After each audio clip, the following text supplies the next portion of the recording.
My father continuously makes fun of my body and won't listen when I ask him to stop because he is just joking. So, my in-laws finally snapped and shattered his ego. I've struggled with body image since I was little. My stomach a bit round. My thighs always felt too big. No matter how well I eat, those parts of me never change.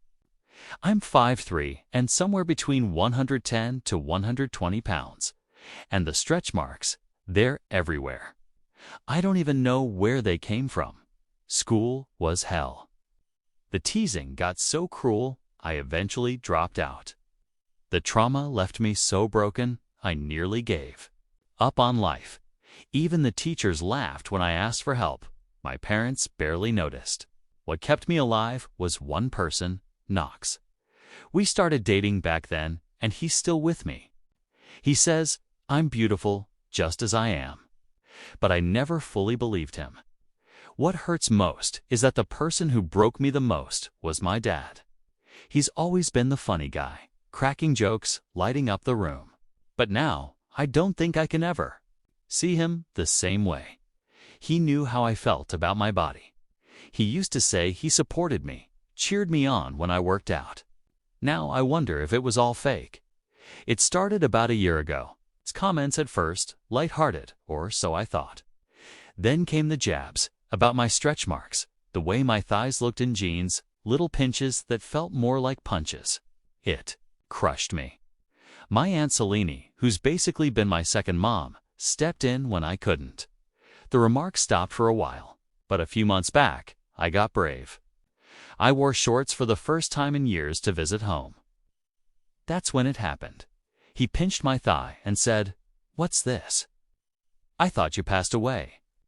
Then he laughed, jiggling the skin between his fingers. I burst into tears. Knox drove me home while I cried the entire way. It opened a floodgate of pain I'd buried deep. The jokes didn't stop. I tried to tune them out. Then 3 days ago, I was at my parents' place going over birthday outfit ideas with my mom. Out of nowhere, he chimed in, "Why is your waist so wide? Your hips look like they're climbing mountains." I bit my lip, trying to stay calm, but then he said it. "You'll never fit in anything she picks. Just cut some holes in a trash bag. Maybe you'll look human." I dropped my phone. Tears poured down. Knox hugged me tight while I sobbed. When I confronted my dad, he laughed it off. "You're too sensitive. It's just a joke." That's when it got worse. He did it again, this time in front of guests. He pinched my belly, my hips, even made a comment about my stretch marks like he'd just discovered them. I begged him to stop. He told me to stop being dramatic. Knox wanted to defend me, but I begged him not to escalate. I tried again to talk. With my dad privately, same cold reaction. Then came the breaking point. My parents came over while Knox's family was visiting. I was wearing tights. My dad loudly asked, "Why do your thighs wobble like that? Are you even working out?" My mom laughed. Knox's parents looked stunned. That's when his dad lost it. He told my father he was a disgrace, that the way he tore me down emotionally was cruel. Knox jumped in. Even his mom, who's usually quiet, spoke up. Selene was called. She stood by me, fierce and firm. Together, they demanded an apology or they'd lose me forever. My parents apologized, but my dad, he didn't get it. "It's what dads do," he insisted. The next day, he dropped off a bag with holes cut into it. "Here's your dress," he smirked. "Just widen the holes for your arms and legs. Oh, and don't forget a belt." I froze. Later that night, he messaged me mocking my art and writing. Said I'd never be as good as the perfect characters I draw. Said I don't have it. That maybe the siblings I lost at birth would have been better than me. That's when Selene and I decided enough. We sent him a gift basket. Inside was a letter pointing out his own weight problems, listing therapists he and my mom should see, and a formal notice that we were done. I removed them from my 21st birthday invite list, warned them I'd involve police if they tried. Contacting me again, Celine blocked their numbers, then told the extended family everything. My parents are now the ones being cut off. Even with all that pain, I feel something new now. Pride. It's wild how the deepest cuts come from those you love most, but also how freeing it feels to finally say, "You don't get to hurt me anymore." I've struggled with body image since I was little. My stomach always a little too round. Thighs that never seemed to match the delicate legs of the girls in magazines. At 5'3", weighing between 110 and 120 pounds. I was far from overweight, but to me, every mirror reflected a battlefield. A war between what I was and what I thought I had to be, and the stretch marks they covered me like silver maps of shame. I don't even know where they came from. I wasn't pregnant. I wasn't overweight. They just existed, a reminder that even my skin refused to be smooth, seamless, acceptable. School was hell. The bullying wasn't just from classmates, it was a daily public trial. The verdict always the same: you're not good enough. Girls snickered, boys made pig noises. One boy even told me my thighs clapped when I walked. I stopped running in gym class after that. Even the teachers didn't help. Once, when I asked to sit out due to cramps and body shame, a pay coach chuckled. "Don't worry, sweetheart. No one's watching." That day, I walked out and never went back. Dropping out of high school felt like giving up, but staying would have broken me completely. My parents barely noticed. The only thing that saved me was Knox.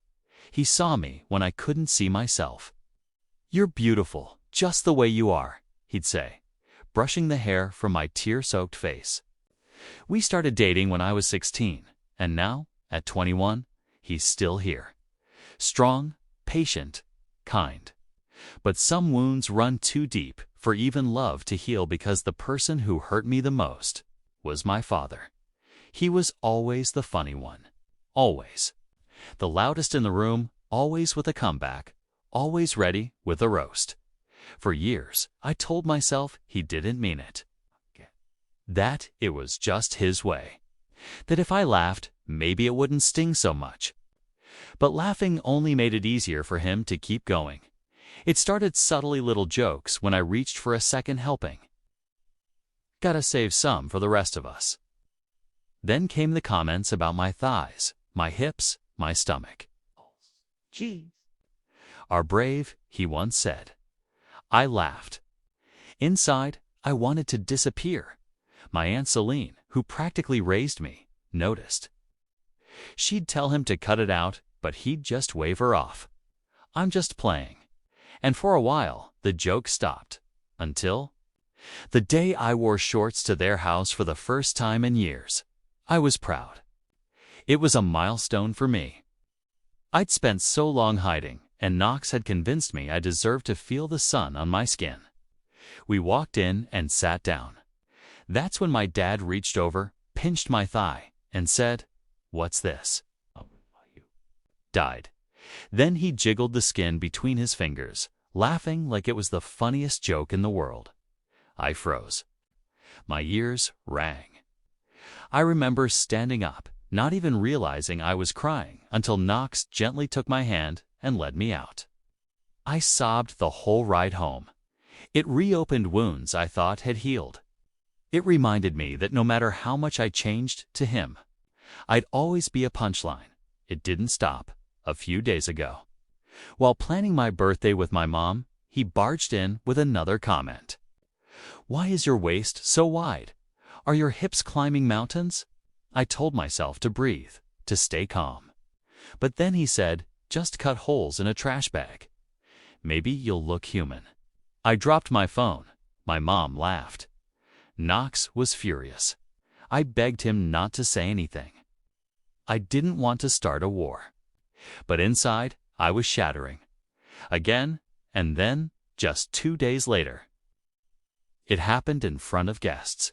He pinched my stomach, my hips, pointed out my stretch marks like he just discovered a new continent. I told him to stop. Begged him. His reply: "You're too dramatic.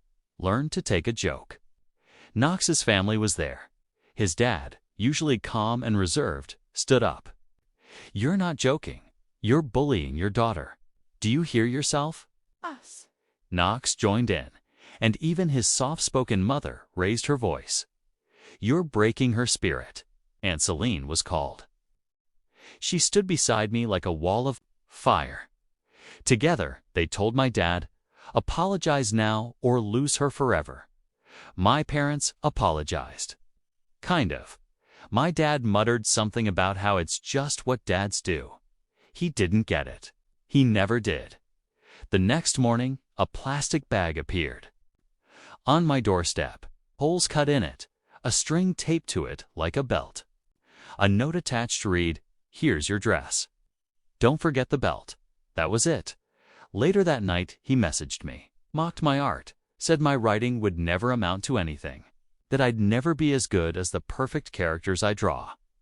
And then he crossed the line. "Maybe those siblings you lost at birth would have been better than you." My hands shook. My vision blurred. Celine was with me when I read it. Her eyes darkened. We made a decision. We mailed him a gift basket. Inside were pamphlets for therapists, a mirror, and a typed letter listing every way his words had crushed me. How his jokes had left lifelong scars, and a formal notice. We were done. Unless he sought serious help and showed real change, I wanted no further contact. I removed them from my 21st birthday invite list. I blocked his number. Celine told the extended family the truth about the years of verbal abuse disguised as humor. About how being just joking doesn't make you any less cruel. The silence that followed was the most peaceful thing I'd felt in years. And now I look in the mirror and see more than thighs and stretch marks. I see strength. I see a girl who survived schoolyard torment, societal judgment, and her own father's cruelty and still managed to grow into a woman who loves fiercely, protects herself, and finally believes she deserves to be safe. It's wild, really, how the deepest cuts come from those who are supposed to protect you. But it's even wilder how free you feel the moment you finally say, "You don't get to hurt me anymore." Story 2, You're a Nobody. My daughter said in front of her friends on my birthday, "You fix toilets? You think that makes you a man?" New boyfriend owns 3 restaurants. My wife laughed and added, "Well, it's time you know the truth. You were always just temporary." I didn't say a word, just packing my bags. 30 minutes later, my phone blew up with 29 missed calls. Chapter 1. The Birthday Breakdown. I wasn't expecting a celebration. After all, it was just my 46th birthday, and I've never been one for candles or cake. But I didn't expect humiliation either, not from my own wife and daughter. We were in the dining room. My wife, Lisa, had insisted we do something low-key at home. She ordered takeout from some upscale fusion place, poured wine she didn't offer me, and invited over her new circle of friends, none of whom I knew.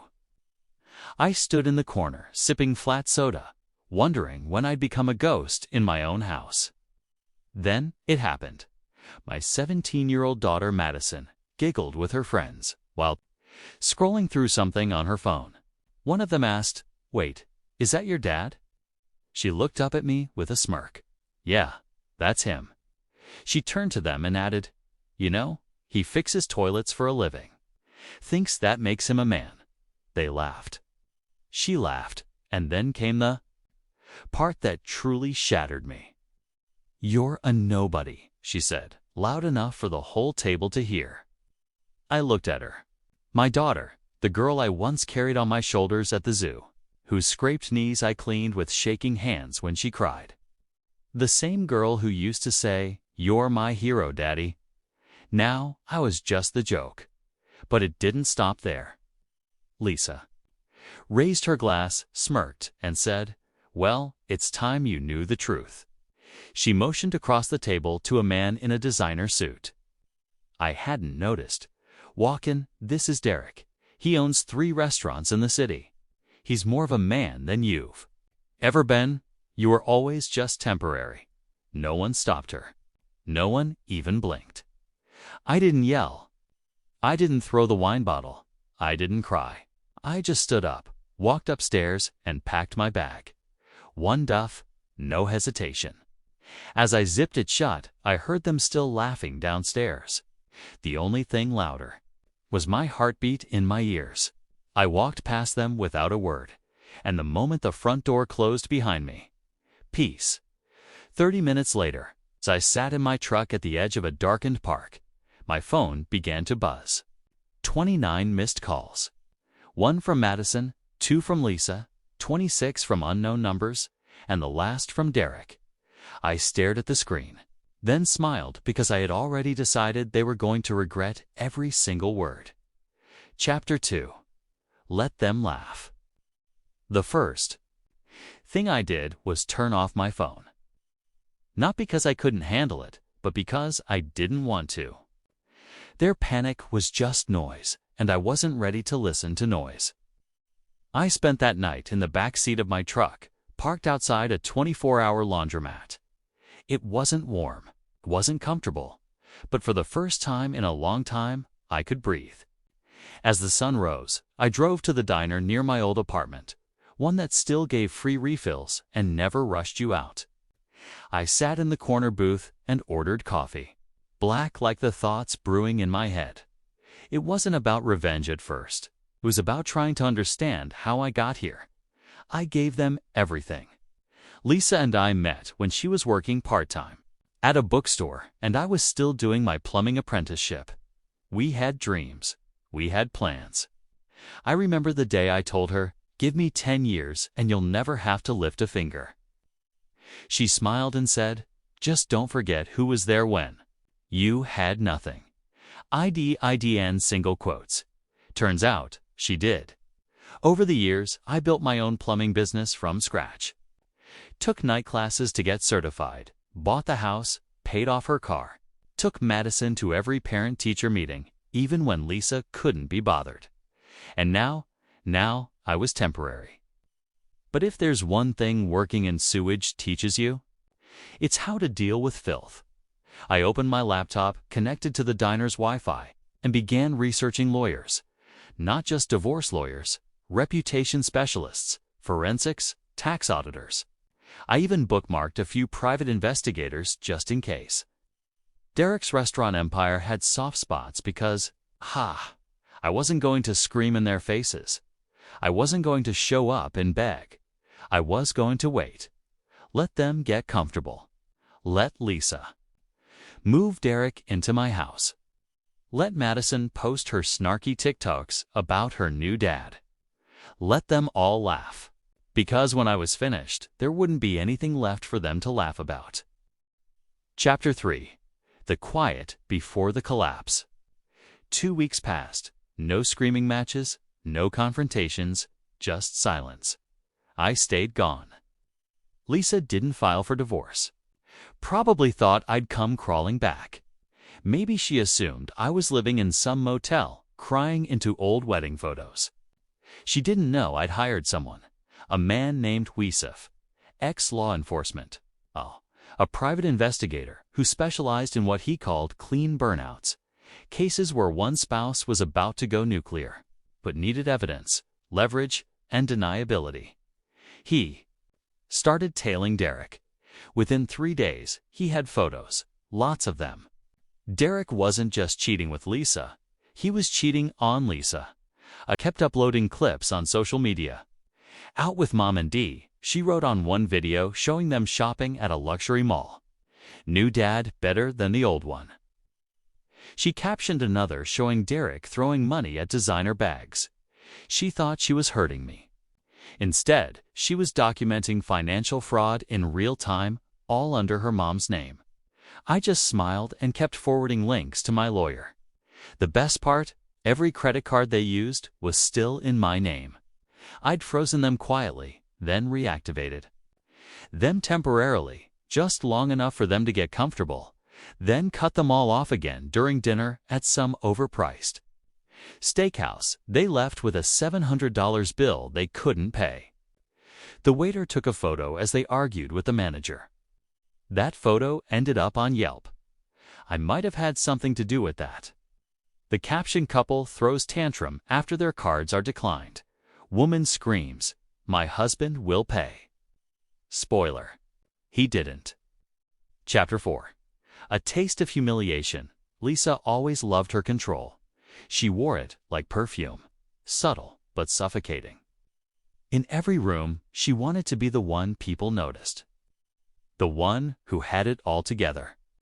But by the time she stood at the bank counter, Derek by her side, both fuming and confused, her perfect world had already begun to fracture. "Ma'am, I'm afraid this joint account has been legally dissolved," the banker said, her voice carefully neutral. "What do you mean dissolved?" Lisa snapped. "That's my money too." The banker looked back at her screen. "It was in your husband's name only, and per the documentation, he removed you from all access 2 weeks ago. There's nothing I can do?" Lisa blinked. "This must be a mistake.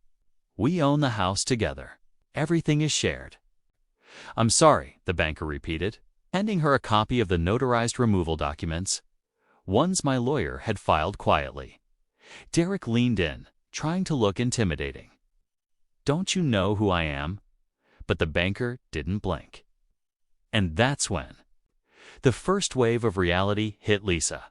The second came 3 hours later when she returned home to find a city notice stapled to the front door. Pending seizure. Unpaid business property taxes. She ripped it down, furious. What the hell is this? I watched from across the street in an old sedan Youssef had loaned me. She looked different now. Not powerful, not untouchable, just desperate. Madison ran out onto the lawn, shouting, "What happened to the internet? And why can't I get into Netflix?" Lisa didn't answer. She was too busy reading the fine print. Meanwhile, my email buzzed. The IRS had acknowledged the anonymous tip.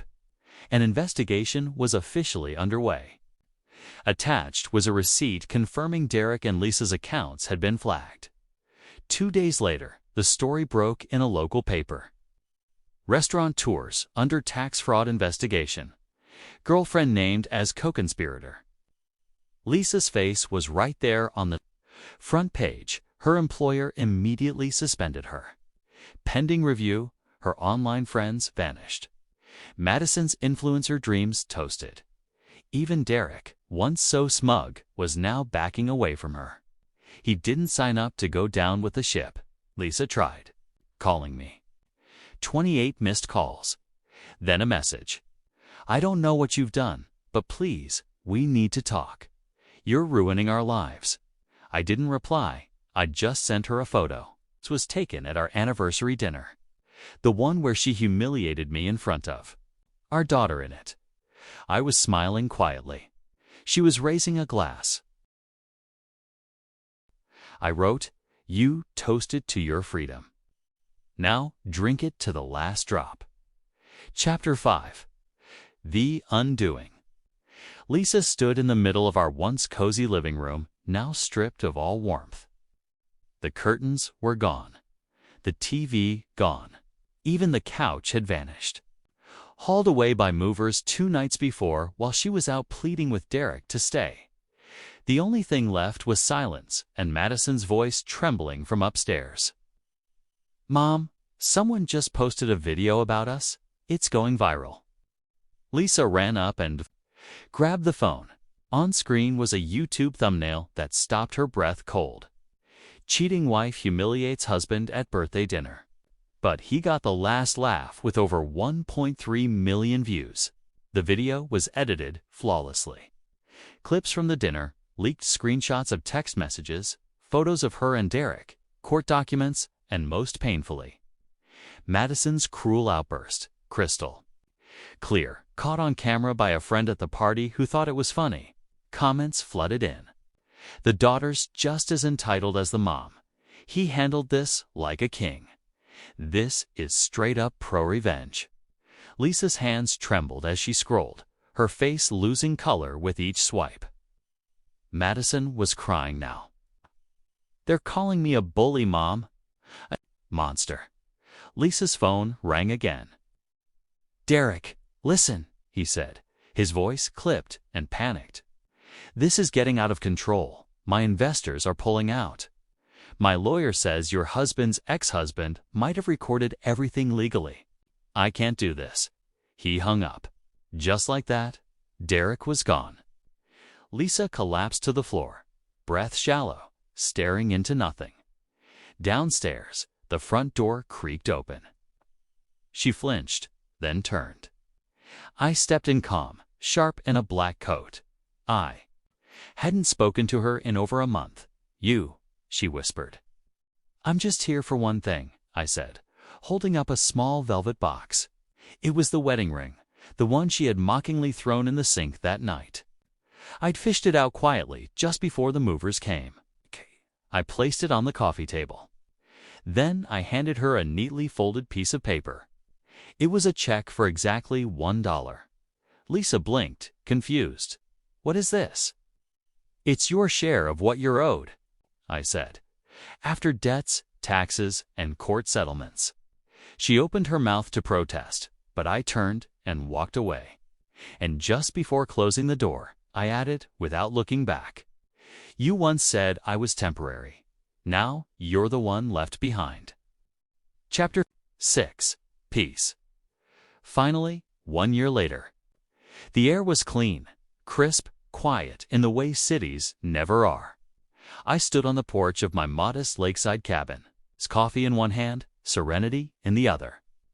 No noise, no chaos, just the soft hum of the water and the breeze nudging the pines. My phone buzzed. A single notification from the private investigator I'd hired back then. Months before I ever left home, a final update on Lisa. Her boyfriend Derek declared bankruptcy last month. She's working part-time at a diner. No fixed address. The daughter moved out. Rumor is they're arranged. I stared at the message. I felt nothing.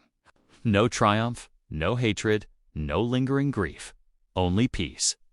I sipped my coffee and went back inside. On the wall were framed pictures not of the past, but of the now. A hiking trip with my brother.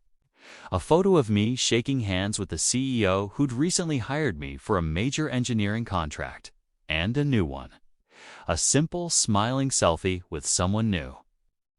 Someone who didn't compare me to a restaurant owner. Someone who never laughed at my hands. When they were dirty from fixing pipes, the world thought I was a broken man who'd been humiliated by his own family. They didn't know the truth. I rebuilt myself from the rubble they left behind and created a life so clean, so honest, and so far out of their reach, they'll never even smell it. And on my desk, neatly tucked in a drawer, was the note Madison sent 6 months ago. "Dad, I'm sorry. I was young and stupid. I miss you." I hadn't replied. Not yet. Maybe someday. Maybe not. For now, I'd earned the right to be free of her noise. I opened the back door and let the morning sunlight wash over me. I wasn't a nobody. I was the man who survived them and walked away stronger.